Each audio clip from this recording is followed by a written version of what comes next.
ನಮಸ್ತೆ ಸ್ನೇಹಿತರೆ. ಇವತ್ತು ನಾವು CLT ಎಕ್ಸಾಮ್ ಕಂಪ್ಯೂಟರ್ ಸಾಕ್ಷರತಾ ಪರೀಕ್ಷೆಯನ್ನು ಬರೆಯೋದ್ರ ಬಗ್ಗೆ, ಪರೀಕ್ಷಾ ಮಾದರಿ ಬಗ್ಗೆ ನಾವು ತಿಳ್ಕೊಳ್ಳೋಣ ಬನ್ನಿ.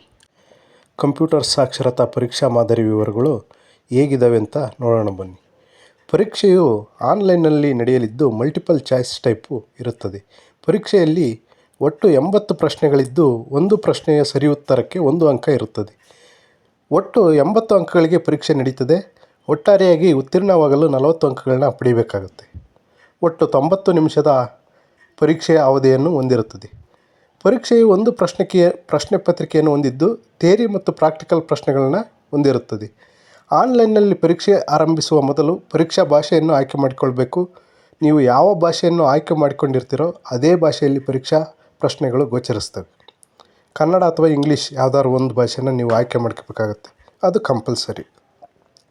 ಪರೀಕ್ಷಾ ಪಠ್ಯಕ್ರಮ ಈ ಕೆಳಗಿನಂತೆ ಇರ್ತದೆ ನೋಡಿ. ಕಂಪ್ಯೂಟರ್ ಫಂಡಮೆಂಟಲ್ಸ್ ಆ್ಯಂಡ್ ವಿಂಡೋಸ್, ಅದು 5 ಮಾರ್ಕ್ಸ್ ಇರುತ್ತೆ. ಬೇಸಿಕ್ಸ್, ಅದು ಕಂಪ್ಯೂಟರ್ ಬಗ್ಗೆ. ಇನ್ಪುಟ್ ಡಿವೈಸ್ ಯಾವುದು, ಔಟ್ಪುಟ್ ಡಿವೈಸ್ಗಳು ಯಾವುದು, ಅವನ್ನೆಲ್ಲ ನಾವು ಚೆನ್ನಾಗಿ ತಿಳ್ಕೋಬೇಕಾಗತ್ತೆ. Second one is MS word. ಅದರಲ್ಲಿ ಯಾವ ಥರ ಟೈಪ್ ಮಾಡಬೇಕು, ಅಲ್ಲಿ ಮೇಲ್ಗಡೆ ಇರ್ತಕ್ಕಂಥ ಕಮೆಂಟ್ಸು ಅವೆಲ್ಲವೂ ನೀವು ಗುರ್ತಿಟ್ಕೋಬೇಕಾಗತ್ತೆ. Fourth one is computer communications, internet and email, ಅದು ಕೂಡ 20 ಮಾರ್ಕ್ಸ್ ಇರುತ್ತೆ.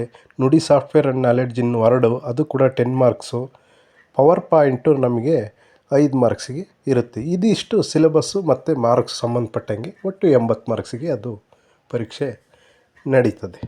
ಈಗ MS ಎಕ್ಸೆಲ್ನಲ್ಲಿ ಪ್ರಾಕ್ಟಿಕಲ್ ಕ್ವಶನ್ಸು ಹೆಂಗಿರುತ್ತೆ ನೋಡೋಣ ಬನ್ನಿ. ಅಲ್ಲಿ ಕ್ವಶನ್ಸ್ ಇರುತ್ತೆ. ಆ ಕ್ವಶನ್ ಓಪನ್ ಮಾಡಿದ ತಕ್ಷಣ ಒಂದು ಡೈಲಾಗ್ ಬಾಕ್ಸ್ ಥರ ಓಪನ್ ಆಗುತ್ತೆ. ಸೊ ಈ ಥರ ಸ್ಪ್ರೆಡ್ಶೀಟ್ ಓಪನ್ ಆಗುತ್ತೆ.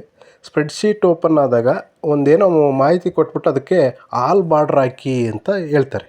ಸೊ ಆವಾಗ ನೀವು ಅದನ್ನೆಲ್ಲ ಸೆಲೆಕ್ಟ್ ಮಾಡ್ಕೊಂಡು ಆಲ್ ಬಾರ್ಡ್ರ್ ಹಾಕಬೇಕು. ಫಾಂಟ್ ಸೈಜ್ ಜಾಸ್ತಿ ಮಾಡಬೇಕಂದ್ರೆ ಅಲ್ಲಿ ಕ್ಲಿಕ್ ಮಾಡಿ ಫಾಂಟ್ ಸೈಜ್ ಜಾಸ್ತಿ ಮಾಡಬೇಕು. ನೋಡಿ ಮಿಡ್ಲ್ ಅಲೈನ್ ಮಾಡಬೇಕಾ, ಅಲ್ಲಿದೆ ಆಪ್ಷನ್ಸು. ಸೊ ಈ ಮೇಲ್ಗಡೆ ಇರ್ತಕ್ಕಂಥ ಎಲ್ಲ ನೀವು ಕಮೆಂಟ್ಸ್ಗಳನ್ನ ಜಸ್ಟ್ ಆ ಕರ್ಸರ್ನ ತಗೊಂಡೋಗಿ ಅದ್ರ ಮೇಲೆ ಮೂವ್ ಮಾಡಿರಿ ಸಾಕು. ಪ್ರೆಸ್ ಮಾಡೋದು ಬೇಡ, ಮೂವ್ ಮಾಡಿದರೆ ಅದು ಅದು ಕಮೆಂಡು ಅಂತ ಹೇಳಿ ಅದೇ ಶೋ ಮಾಡುತ್ತೆ ನಮಗೆ. ಸೊ ಆ ಕಮೆಂಟ್ಸ್ ಎಲ್ಲ ನೀವು ತಿಳ್ಕೋಬೇಕು. ಅಲ್ಲಿ ಏನೇನು commands, save as command, so ಅವೆಲ್ಲ ಕಮೆಂಟ್ಸ್ ನೋಡಿ. ಪ್ರತಿಯೊಂದು ಪೇಜಲ್ಲಿರ್ತಕ್ಕಂಥದ್ದು insert, page layout, data, view ಅದೆಲ್ಲ ಇದೆ. ಸೊ ಅವನ್ನೆಲ್ಲ ನೀವು ಪೇಜ್ ಓರಿಯೆಂಟೇಷನ್ನು, ಸೊ ಅವೆಲ್ಲ ಅದ್ರ ಮೇಲೆ ಜಸ್ಟ್ ಕರ್ಸರ್ನ ಮೂವ್ ಮಾಡಿದರೆ ನಿಮಗೆ ಪೂರ್ತಿ ಅದರದ್ದು ಕಮೆಂಟ್ದು ನಮಗೆ ಮಾಹಿತಿಯನ್ನು ನೀಡುತ್ತೆ ಅದು. ಸೊ ಈ ಥರ ಕ್ವಶನ್ಸ್ ಕೇಳುತ್ತೆ. ಆಮೇಲೆ ಕಾಲಮನ್ನು ಇನ್ಸರ್ಟ್ ಮಾಡಿ, ರೋ ಇನ್ಸರ್ಟ್ ಮಾಡಿ, ಈ ಥರ ಎಲ್ಲ ಪ್ರಾಕ್ಟಿಕಲ್ ಕ್ವಶನ್ಸು ಬರುತ್ತೆ. ಈಗ ನುಡಿ ಸಾಫ್ಟ್ವೇರ್ಗೆ ಸಂಬಂಧಪಟ್ಟ ಪ್ರಶ್ನೆಗಳನ್ನ ನೋಡೋಣ ಬನ್ನಿ. ಅವರು ಕೇಳ್ತಾರೆ, ಉದಾಹರಣೆಗೆ ಉತ್ಕೃಷ್ಟ ಅನ್ನೋ ಪದವನ್ನು ನಾವು ಕನ್ನಡದಲ್ಲಿ ಟೈಪ್ ಮಾಡಬೇಕಾದ್ರೆ ಯಾವ ಅಕ್ಷರಗಳನ್ನ ಬಳಸಬೇಕಾಗುತ್ತೆ, ಇಂಗ್ಲೀಷ್ ಫಾಂಟ್ಸ್ಗಳನ್ನ ಅಂತ ಕೇಳ್ತಾರೆ ಕ್ವಶನ್ಸು. ಅದು 1 ಮಾರ್ಕ್ ಇರುತ್ತೆ. ಸುಮಾರು ಈ ಥರದ ಕ್ವಶನ್ಸು ಒಂದು 5ರಿಂದ 6 ಮಾರ್ಕ್ಸಿಗೆ ಇದೇ ಥರ ಕ್ವಶನ್ಸು ಬರುತ್ತೆ. ಉತ್ಕೃಷ್ಟ ಅನ್ನೋದಕ್ಕೆ small U, small T, small F, small K, big R, small X, small F, small Q, ಅಷ್ಟು ಅಕ್ಷರಗಳನ್ನ ಕೂಡಿಸಿದಾಗ ಉತ್ಕೃಷ್ಟ ಅಂತ ಬರುತ್ತೆ. ಅದೇ ಥರ ಅನುಭವ ANU, ಕ್ಯಾಪಿಟಲ್ B, V, ಈ ಥರ ವರ್ಡ್ಗಳನ್ನ ಕೇಳಿದಾಗ ನಾವು ಅದಕ್ಕೆ ಟೈಪ್ ಮಾಡಬೇಕಾದ ಅಕ್ಷರಗಳು ಯಾವುದು ಅಂತ ನಾವು ಮುಂಚೆನೇ ಸ್ವಲ್ಪ ಪ್ರಾಕ್ಟೀಸ್ ಮಾಡ್ಕೊಂಡು ಹೋದರೆ ನಮಗೆ ಬೇಗನೆ ಪಟ್ಟನಂಗೆ ತಲೆಗೆ ಬಂದುಬಿಡುತ್ತೆ. ಪಟ್ಟನಂಗೆ ನಾವು ಟಿಕ್ ಹಾಕ್ಬೋದು. ಅಲ್ಲಿ ಯಾವುದೇ ಪೆನ್ನು ಪೇಪರು ಏನೂ ಇರೋಲ್ಲ, ಬರ್ಕೊಂಡು ನಾವು ಇದು ಪ್ರಾಕ್ಟೀಸ್ ಮಾಡೋಕ್ಕಲ್ಲಿ. ಸೊ ಇಲ್ಲೇ ನಾವು ಮನೆಯಲ್ಲೇ ಪ್ರಾಕ್ಟೀಸ್ ಮಾಡ್ಕೋಬೇಕು ಇದನ್ನು. ನೆಕ್ಸ್ಟ್ ನಾವು MS ವರ್ಡಲ್ಲಿ ಪ್ರಾಕ್ಟಿಕಲ್ ಕ್ವಶನ್ಸ್ ಯಾವ ಥರ ಇರುತ್ತೆ ನೋಡೋಣ ಬನ್ನಿ. ಸೊ MS ವರ್ಡಲ್ಲಿ ಮೇಲ್ಗಡೆ ಇರ್ತಕ್ಕಂಥ ನೋಡಿ ಕಮೆಂಟ್ಸು ಚೇಂಜ್ ಮಾಡ್ತಾಯಿದ್ದೀನಿ. ಆ ಕಮೆಂಟ್ಸ್ಗಳನ್ನೆಲ್ಲ ಕರ್ಸರ್ ಮೂವ್ ಮಾಡಿದರೆ ನಿಮಗೆ ಅದರ ಮಾಹಿತಿನೆಲ್ಲ ತೋರಿಸುತ್ತೆ. ಯಾವ್ಯಾವ ಕಮೆಂಟಿಂದ ಏನೇನು ನಮಗೆ ಇನ್ಫಾರ್ಮೇಷನ್ ಸಿಗುತ್ತೆ. ಆ ಕಮೆಂಟ್ಸ್ಗಳನ್ನೆಲ್ಲ ನೀವು ನೆನ್ಪಿಟ್ಕೊಂಡು ಹೋದರೆ ನಿಮಗೆ ಅನುಕೂಲ ಆಗುತ್ತೆ.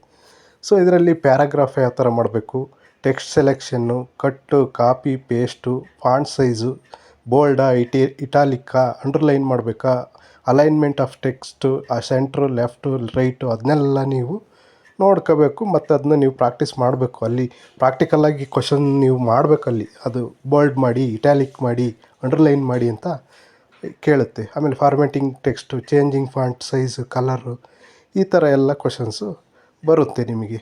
ಇನ್ನೇನಿದ್ರು ನಿಮಗೆ ನೆಕ್ಸ್ಟು ನಾವು ಈಗ ಥಿಯರಿಟಿಕಲ್ ಕ್ವಶನ್ಸು ಎಲ್ಲಿ ಹುಡುಕಬೇಕಪ್ಪ ಅಂತಂದ್ರೆ ನೀವು ಡೈರೆಕ್ಟಾಗಿ ಇಂಟರ್ನೆಟ್ಟಲ್ಲಿ ಸರ್ಚ್ ಮಾಡಿದರೆ CLT exam questions and answers ಅಂತ. ಸೊ ನಿಮಗೆ ಡೈರೆಕ್ಟಾಗಿ ಕೆಲವೊಂದಷ್ಟು ಕ್ವಶನ್ಸು ಆನ್ಸರು ರೆಡಿ ಫುಡ್ಡು ಸಿಗುತ್ತೆ ಅಲ್ಲಿ.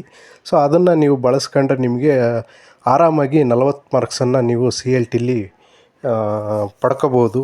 ಇನ್ನೂ ಗೊತ್ತಾಗಿಲ್ಲ ಅಂದರೆ ಹೆಚ್ಚಿನ ಮಾಹಿತಿಗೆ ಇನ್ನೂ ಏನಾದ್ರು ಮಾಹಿತಿ ಬೇಕಂತಂದರೆ ನೀವು ಕಮೆಂಟ್ಸ್ ಬಾಕ್ಸಲ್ಲಿ ನೀವು ಕಮೆಂಟ್ ಮಾಡಿದರೆ ನಾನು ನಿಮಗೆ ರಿಪ್ಲೈ ಮಾಡ್ತೀನಿ. ನಿಮ್ಮೆಲ್ಲರಿಗೂ ಶುಭವಾಗಲಿ ಅಂತ ಹೇಳಿ ಈ ವಿಡಿಯೋನ ನಾನು ಇಲ್ಲಿಗೆ ಮುಗಿಸ್ತಾ ಇದ್ದೀನಿ. ಎಲ್ಲರಿಗೂ ನಮಸ್ಕಾರ.